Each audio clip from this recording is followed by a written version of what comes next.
Use YouTube like a pro with these essential keyboard shortcuts. Press spacebar or K to play or pause the video. Press M to mute or unmute. Press F to enter full screen, and press F again to return to normal view. Press I for mini player or PIP mode, and press T for theater mode. Press T again to switch back. Press C to turn captions on or off. Use W to cycle through window opacity levels, and press O to adjust text opacity levels.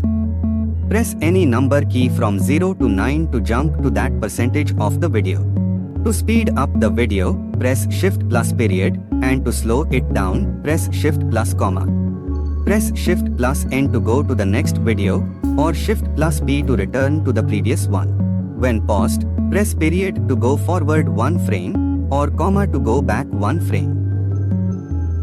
To view all YouTube shortcuts in one place, click the 3-dot menu and select keyboard shortcuts, or simply press Shift and slash.